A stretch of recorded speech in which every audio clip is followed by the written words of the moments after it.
meron tayong gagamutin dito mga ka-farmers. Yung ginamot natin kaninang umaga. So, gagamutin natin ulit ngayon. Yun po yung mga mosquito bite mga ka-farmer, yung mga kagat ng lamok. So, ito lang po yung ginagamot natin. Ayan, use oil. Yung pinag-change oilan natin ng mga motor. So, ito lang po yung ginagamit natin mga ka-farmers. Bali, lalagay lang po tayo sa ating mga palad. Tapos ayan, irarab lang natin. Tapos ipupunas natin doon sa part na may mga kagat ng lamok.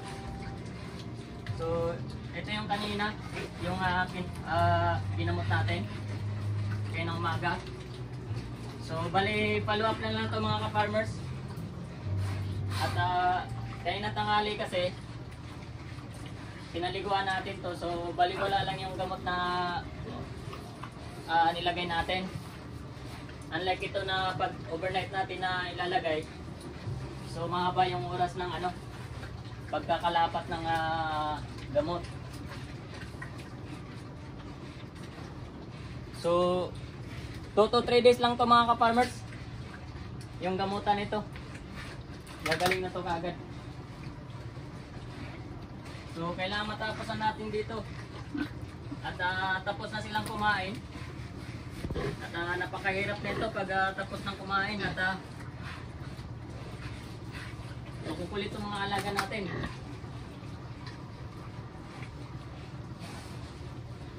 Itong isa sa pinakamalaki natin, ginamot natin to nung nakaraang linggo. So ayan, magaling na siya. May kunting na lang, mga bagong kagat. Kaya pinunasan pa rin natin. So grabe, laki na talaga nila mga ka-farmers, oh. Malalaki na talaga sila. So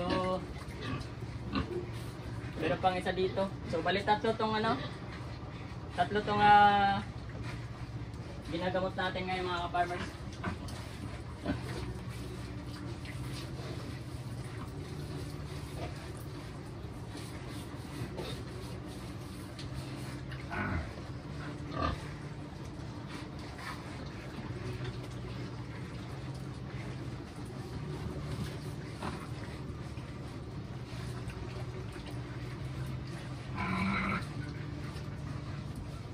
So ayan.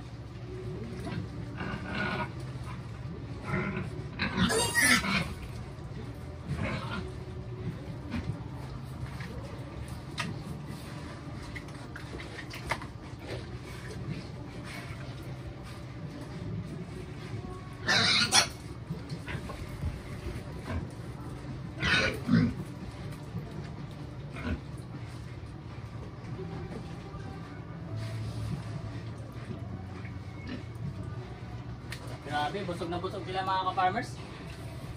Bali, 8 kalahati yung pinakain natin ngayon.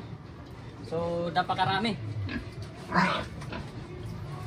Pero sulit na sulit mga ka-farmers at ubos yung ubos yung pagkain, no? Side na side. Tapos binuhusan pa natin ng tubig. So ito yung ginamot natin mga ka-farmers.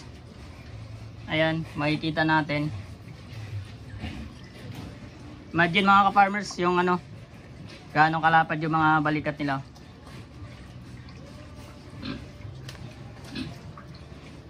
So talagang nakakatuwa mga ka-farmers. Nakapagpalabas tayo ng ganito kalalaki. So ito isang napakalaking achievement para sa akin. Bali bilang isang first timer na bali baguhan sa pag-aalaga ng mga baboy. So ito yung naging resulta. So napakaganda. Actually nung una nating alaga hindi talaga maganda yung nangyari. Kaya bumawi tayo dito ngayon. So in-enhance lang natin yung mga ka-farmers, yung mga lapses natin ng mga nakaraan. So in-enhance lang natin. At itong pag-aalaga nitong itong batch na to talagang makabagong pamaraan. Bali, hindi ko na ginaya yung nakaraang na pamaraan na pag-aalaga natin. So, panibago talaga to. Panibagong kaalaman. At napakaganda yung resulta. So, okay mga ka-farmers. At magliligpit pa tayo sa ating kambing. At nasa labas pa yung isa. So, okay mga ka-farmers. Happy farming!